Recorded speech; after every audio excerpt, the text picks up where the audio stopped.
بسم اللہ الرحمن الرحیم۔ السلام علیکم، خوش آمدید۔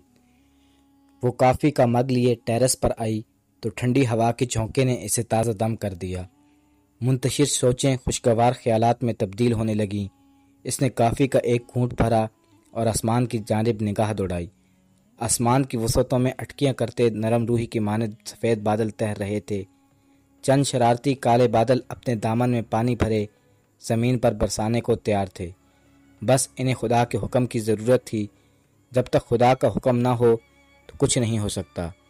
نہ ہم کچھ پا سکتے ہیں، نہ ہی کھو سکتے ہیں۔ بے شک خدا منصف ہے، اور ہم انسان تو ہیں ہی جلد باز، کس قدر گھبرا جاتے ہیں، حالات سے سمجھوتا کرنے کی بجائے راہ فرار کا سوچتے ہیں۔ اس نے بادلوں کو دیکھتے ہوئے بے اختیار سوچا، جو ابھی تک نہیں برسنے کا ارادہ نہیں رکھتے تھے، بس خداوندی کے منتظر تھے۔ ثابت قدم بادل جن کو نیلے آسمان نے آغوش میں چھپا رکھا تھا، ہم سے تو زیادہ بادل صبر رکھتے ہیں، برسنے کی قوت رکھنے کے باوجود بھی حدود نہیں توڑتے۔ وہ سوچوں کے جال میں جگڑی اپنی ہی سوچوں میں گم تھی کہ حکم خداوندی ہوا اور بادلوں نے لبیک کہتے ہی برسنا شروع کر دیا۔ پیاسی زمین جیسے نکھر سی گئی۔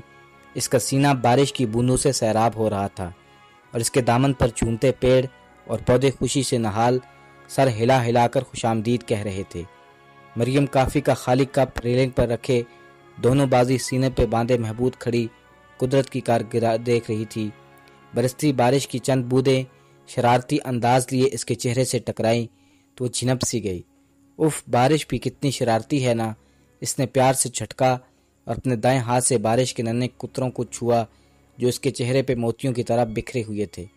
لان میں لگے شہتوت اور مالٹے کے درخت اپنی ٹہلیاں سنبھال ہی نہیں پا رہے تھے، جو کہ تیز ہوا اور بارش کے باعث کبھی دائیں تو کبھی بائیں جھک رہی تھی۔ کبھی اتنا جھک جاتی کہ یوں لگتا کہ درخت ابھی جڑ سے اکھڑ جائیں گے۔ چنبیلی کے چند پھول تیز ہوا کے باعث پودے سے بچھڑتے ہوئے لان میں بکھر رہے تھے۔ معطر سی خوشبو مریم کی سانسوں سے ٹکرائی تو اس نے لمبی گہری سانس بھری۔ پورا وجود ہی خوشبو میں ڈھل گیا۔ تیز ہوتی بارش نے منظر کو دھندلا کر رکھا تھا۔ اس نے سر اٹھا کر ٹیرس پہ بنی چھت کو دیکھا اور سمجھ گئی کہ ابھی تک میں بھیگی کیوں نہیں۔ بارش میں نہانا تو اس کا خوب مشغلہ تھا۔ سلمان کہاں رہ گیا؟ کاش وہ بھی ہوتا تو موسم اور بھی دلکش لگتا۔ مریم نے اداسی بھری آنکھیں آسمان پر ڈالی اور کافی کا خالی مگ اٹھائے کمرے میں رکھی کرسی پر آ بیٹھی۔ کتنے دن ہو گئے کچھ لکھا بھی نہیں میں نے، لیکن لکھوں بھی تو کیا؟ نہ چاہتے ہوئے قلم دکھ کے لفظوں پر بکھرتا ہے۔ محبت تو کہیں دور جا کر سوئی ہے۔ نم آنکھوں میں حزن و ملال کے رنگ آن ٹھہرے تو مایوسی کے گہرے سمندر میں پھر سے ڈوبنے لگی۔ عورت سب برداشت کر لیتی ہے، لیکن اپنے شوہر کی بے روی اور غیر عورت میں دلچسپی ہرگز برداشت نہیں کر سکتی۔ مریم بھی برداشت نہیں کر پا رہی تھی۔ جتنی کوشش کرتی کہ مضبوط بنوں، اتنا ہی ٹوٹ جاتی۔ دعا کے لیے ہاتھ اٹھاتی تو سکون سا دل پہ چھا جاتا، لیکن چند ہی لمحے پہلے وہ جیسی کیفیت میں لوٹ آتی۔ باہر بارش کا شور تھا اور اس کے اندر ٹوٹے جذبات رو رہے تھے۔ عمل کے ساتھ تمہاری سوچ کو بھی مضبوط ہونا چاہیے، جو بکھر کے بھی مسکرائے اور اسے کوئی توڑ نہیں سکتا۔ اور تم بکھرنے کی بجائے بکھرے ہوئے کو سمیٹنا سیکھو، احساس دلانا سیکھو کہ تم میرے لیے اہم ہو۔ دل نے سمجھایا تو وہ چونک سی گئی، آنکھوں میں بجلی سی کوندی اور سکڑے لبوں پہ مسکان مچلی۔ میں اپنے شوہر کا دل جیتوں گی، اپنی محبت سے، خدمت سے اور توجہ سے۔ پہلے سے بھی زیادہ خیال رکھوں گی۔ وہ دل سے مسکرائی۔ فضا میں عصر کی آذان بلند ہوئی تو اس نے کندھے پہ لٹکا دوپٹہ جھٹ سے سر پر اوڑھا اور اذان کے ایک ایک لفظ کو دل میں اتارنے لگی۔ آؤ فلاح کی طرف۔ اس کی سماعت کا جیسے حق ادا ہو گیا۔ برستی بارش اور اذان ساتھ ہی دل میں جاگتا سکون اور قرب الہی کی خواہش اس کو جیسے مکمل کر گئے۔ یکا یک گیٹ کے پار گاڑی کا ہارن سنائی دیا تو اس کا دل بھی دھڑک اٹھا۔ شاید سلمان آ چکا تھا۔ وہ بے اختیاری سیڑھیاں پھلانگتی ہوئی ٹی وی لاؤنج کو عبور کرتی چلی گئی۔ جل تھل ہوتی بارش میں وہ بھی بھیگ چکی تھی۔ وفا اور محبت کے رنگوں میں ڈھلی وہ لڑکی مجازی خدا کی محبت میں ڈوب چکی تھی۔ سلمان کے چہرے پہ دکھ رقم تھا، آنکھوں میں رائگاں ہونے کا عنصر نمایاں تھا۔ متورم آنکھیں اور بھینچے ہوئے ہونٹ اس کی حالت بیان کر رہے تھے۔ وہ نگاہیں چرا رہا تھا۔ مریم چائے کا کپ لیے اس کے سامنے کھڑی تھی اور سب کچھ سمجھ چکی تھی کہ وہ کس دکھ میں مبتلا تھا۔ وہ جانتی تھی، پھر بھی وہ آنکھوں میں محبت کی دیپ جلائے اس کی جانب اٹک اٹک کر دیکھ رہی تھی۔ چائے پی لیں، وہ خشک ہوتے لبوں پر زبان پھیرتے ہوئے پیار سے بولی تو سر جھکائے بیٹھا سلمان اس کے لہجے کی نرمی پا کے حیران سا ہوا۔ اس نے مریم کو اتنے عرصے بعد غور سے دیکھا، جس کے چہرے پر سادگی سجی تھی۔ وہ محبت و وفا کا پیکر بنے اس کی جانب دیکھ رہی تھی۔ تم نے پی لی چائے؟ سلمان نے پہلی بار اس سے پوچھا تو وہ حیران ہو گئی۔ اسے چائے کا کپ تھماتے ہوئے سامنے رکھے صوفے پر بیٹھ گئی اور دونوں ہاتھوں کی انگلیاں آپس میں ڈالے کن اکھیوں سے اپنے محبوب شوہر کو دیکھنے لگی، جو چائے کا گھونٹ پیتے ہوئے اس کی جانب سوالیہ نگاہ ڈالے بیٹھا تھا۔ مجھے تائق کی طلب نہیں، اور آپ مجھے کچھ پریشان دکھائی دے رہے ہیں، خیریت تو ہے؟ مریم نے خاموشی توڑی اور سلمان کی آنکھوں میں جھانکا۔ لیکن بس تھوڑی تھکن ہو رہی ہے، ورنہ اور کوئی وجہ نہیں۔ راستے تھکا دیتے ہیں، منزل دھوکہ دے جاتی ہے۔ بات مکمل کرتے ہی وہ تلخی سے مسکرایا، جبکہ آنکھیں نادیدہ غم سے نم ہو گئی۔ اجنبی کا غم لیں گے تو منزل تو دھوکہ دے گی نا۔ اکثر غم ایسے ہوتے ہیں جو ہم خود پیدا کرتے ہیں، اپنا اصل بھول جاتے ہیں، جان بوجھ کے اپنے قدم ان راستوں پر ڈالتے ہیں جو ہمارے ہوتے ہی نہیں۔ وہ تمام تر سچائی لہجے میں سموئے سلمان کو چونکا گئی۔ وہ نگاہیں چرا گیا، تو کیا مریم کو بھی میری سچائی معلوم ہے؟ سلمان کے چہرے پہ شرمندگی کا سایہ لہرایا تو مریم نے بھی خود کو ملامت کی۔ وہ اپنے شوہر کو شرمندہ ہرگز نہیں کرنا چاہتی تھی۔ جو کچھ وہ چھپانا چاہ رہا تھا وہ جانتی تھی، پھر بھی کرید رہی تھی۔ محبت شرمندہ نہیں ہونے دیتی۔ مجھے بھی تو سلمان سے محبت ہے، مریم نے دل میں سوچا اور گلاس ونڈو سے باہر لائن کی جانب دیکھا، جہاں بارش اب بھی برس رہی تھی۔ اتنے خوبصورت موسم میں وہ الجھن بھری سوچیں نہیں سوچنا چاہتی تھی، اس لیے وہ ایک بھرپور نگاہ سلمان پر ڈالے اٹھ کھڑی ہوئی۔ اسے نماز پڑھنی تھی اور رب سے مجازی خدا کے لیے سکون مانگنا تھا۔ مریم کو کمرے سے جاتا دیکھ کر سلمان نے سکھ کا سانس لیا اور سائیڈ ٹیبل پہ رکھا موبائل فون اٹھا کے دیکھا۔ نہ تو کوئی میسج آیا تھا، نہ ہی کال۔ اس نے بے دلی سے موبائل واپس اپنی جگہ پہ رکھا اور چائے کا آخری گھونٹ پڑا۔ برستی بارش کا شور بھی اس کی سوچوں کو توڑنے میں ناکام رہا۔ وہ شادی شدہ ہوتے ہی بھی ایک ایسی لڑکی کی محبت میں گرفتار ہوا تھا جو تھی ہی خود غرض، جسے صرف دلوں سے کھیلنا آتا تھا۔ اگر وہ دلوں سے کھیلتی تھی تو خود کو کون سا اچھا تھا۔ اپنی شریک حیات کو دھوکہ دیتے ہوئے اس کا دل نہیں کانپا۔ ایک بار بھی نہیں سوچا کہ وہ اس کے حقوق غصب کر رہا ہے۔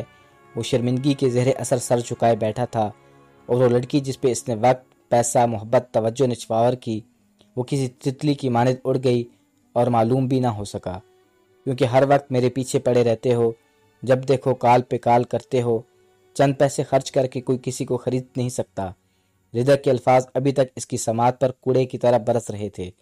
وہ گرگٹ کی طرح بدلی تھی، شہری اور میٹھا لہجہ اب کڑواہٹ نما تھا۔ 2 گھنٹے سے تمہارا نمبر بیزی تھا، کس سے بات کر رہی تھی؟ جواباً سلمان کے صبر کا پیمانہ لبریز ہوا تو وہ پھٹ ہی پڑا۔ وہ جس پہ اعتماد کرتا تھا وہ اسے دھوکہ دے رہی تھی، یا پھر وہی دھوکہ پلٹ کے اس کے سامنے آ رہا تھا جو وہ اپنی بیوی کو دیتا تھا۔ تم ہوتے کون ہو مجھ پہ روب جھاڑنے والے؟ ایسا روب اپنی بیوی پہ جا کر چھاڑو۔ اور ہاں، آج کے بعد رابطہ کرنے کی بھی کوئی ضرورت نہیں، میرا رشتہ طے ہو چکا ہے۔ اس لڑکی نے کھری کھری سنانے کے بعد ٹھک سے فون بند کیا تھا اور وہ اپنی اوقات میں لوٹ آیا تھا۔ سچ ہی تو کہا تھا صبا نے، وہ روب صرف اپنی بیوی پر ہی جھاڑ سکتا تھا، تکلیف صرف بیوی کو ہی دیکھ سکتا تھا۔ جو اس کی خاطر ماں باپ چھوڑ کر آئی تھی وہ اسے ہی تنہا کر رہا تھا۔ سلمان نے دل میں اٹھتے درد کے زیر اثر آنکھیں مینچی اور اپنا سر دونوں ہاتھوں میں تھام لیا۔ کاش میں مریم کو خوشی دے سکتا، اس کا مان نہ توڑتا۔ میں نے ہر قدم پہ اسے چوٹ پہنچائی اور وہ اچھی بیویوں کی طرح تمام حقوق نبھاتی رہی، زبان سے اف تک نہ کہا۔ سلمان کی سوچ شفاف ہوئی تو اپنی کوتاہیاں بھی دکھائی دینے لگی۔ مریم کا صبر جیتنے لگا۔ وہ جائے نماز بچھائے بارگاہ الہی میں دونوں ہاتھ دعا کے لیے اٹھائے بیٹھی تھی۔ بند آنکھوں سے بہتے آنسو نے چہرہ تر کر رکھا تھا۔ وہ پاکیزگی کا روپ بنے مجازی خدا کا اعتماد اور محبت مانگ رہی تھی۔ اسے یقین تھا کہ خدا دامن خالی نہیں لوٹاتا، صرف خدا ہی تو ہے جو جانتا ہے، سمجھتا ہے، عطا کرتا ہے۔ اس نے جتنی بھی اذیت برداشت کی سب بیان کر ڈالی، اپنا دل بارگاہ الہی میں کھول کے رکھ دیا۔ وہ ہوش و خرد سے بے گناہ آنکھیں بند کیے عبادت میں مصروف تھی، تبھی اسے سلمان کے کمرے میں داخل ہونا معلوم نہ ہوا۔ وہ سائیڈ پہ کھڑا مریم کو غور سے دیکھنے لگا۔ وہ اسے آسمان سے اتری پری کی مانند دکھائی دینے لگی۔ سادگی میں بھی وہ بے حد حسین دکھائی دے رہی تھی۔ وہ اس کی آنکھوں سے نکلتے آنسو اور ہلتے لبوں کو بنا پل کے چھپائے بیٹھا دیکھنے لگا۔ وہ جاننا چاہتا تھا کہ مریم کیا دعا مانگ رہی ہے۔ مریم نے جیسے ہی دعا ختم کی، سلمان کو اپنی جانب دیکھتا پا کے نگاہ جھک گئی اور جلدی سے آنسو صاف کیے۔ دعا میں کسے مانگ رہی تھی؟ سلمان نے اس کے معصوم چہرے کو پیار بھری نگاہ سے دیکھتے ہوئے نرمی سے پوچھا تو مریم کا دل دھڑک اٹھا۔ اپنی محبت کو وہ لب کاٹتے ہوئے آستگی سے بولی، کون ہے تمہاری محبت؟ سلمان نے آنکھوں میں حیرانگی سمیٹی اور سوالیہ نگاہ اس پر ڈالی جو شرمیلی مسکراہٹ لبوں پہ سجائے اس کے سامنے کھڑی تھی۔ اپنے مجازی خدا سے محبت ہے مجھے، اور میں نہیں چاہتی کہ میرا مجازی خدا کبھی مجھ سے دور ہو، میرا گھر ٹوٹے، مریم نے مضبوط لہجے میں کہا۔ تو وہ خود کو خوش قسمت سمجھنے لگا۔ اس کی بیوی وفا شعار تھی، یہ سوچ کر اس کے چہرے کو روشن کر گئی۔ دل میں ٹھنڈک سی اتر گئی، لیکن اگلے ہی پل اس کا سانس بوجھل ہونے لگا، دم گھٹنے لگا۔ وہ اعتماد کے قابل ہی کہاں تھا، دھوکے باز بے وفا انسان۔ وہ تلخی سے مسکرایا، میرا سچ بولنا اچھا نہیں لگا یا میرے ساتھ زندگی گزارنا پسند نہیں؟ وہ ہمت کرتے ہوئے بمشکل بولی، تم بہت اچھی ہو لیکن میں بہت برا ہوں، تمہارے ساتھ کبھی اچھا نہیں کیا، بلکہ میں تو کسی اور لڑکی۔ وہ بات مکمل ہی نہیں کر پایا کیونکہ مریم نے بات ہی کاٹ دی۔ بھول جائیں ساری باتیں، ایسی یادیں جو تکلیف دیں انہیں یاد نہ رکھنا ہی بہتر ہوتا ہے۔ میرے لیے صرف آپ اہم ہیں، اور ویسے بھی آپ مجھ پہ پورا حق رکھتے ہیں، جتنی چاہے سزا دیں میں آپ کو چھوڑ کے جانے والی نہیں۔ وہ پر اعتماد طریقے سے بولتی ہوئی سلمان کو حیران کر گئی۔ اس کے دل سے ایک بہت بڑا بوجھ اتر گیا۔ اچھی بیوی نعمت ہوتی ہے، وہ جان گیا۔ تم بہت اچھی ہو اور آئندہ کبھی رونا مت۔ میری طرف سے تمہیں کبھی تکلیف نہیں ہوگی، اور ہاں جلدی سے تیار ہو جاؤ، آج ہم ڈنر باہر کریں گے۔ وہ اسے اعتماد بخشتا ہوا مسکرا کے بولا تو مریم کا دل خدا کے آگے سجدہ شکر کرنے لگا۔ برستی بارش نے دلوں میں پپیتے شکوے بھی دھو ڈالے۔ آج اگر باہر کا موسم اچھا تھا تو دل میں بھی بہار کے پھول کھلے تھے۔ اگر وہ لڑ جھگڑ کے میکے چلے جاتی تو آج خوشیاں اس کے دامن میں موجود نہ ہوتی۔ آج اس نے پھر اپنی کہانی لکھنی تھی، محبت کی کہانی، اعتماد کی کہانی، گلابوں جیسے رشتوں کی کہانی۔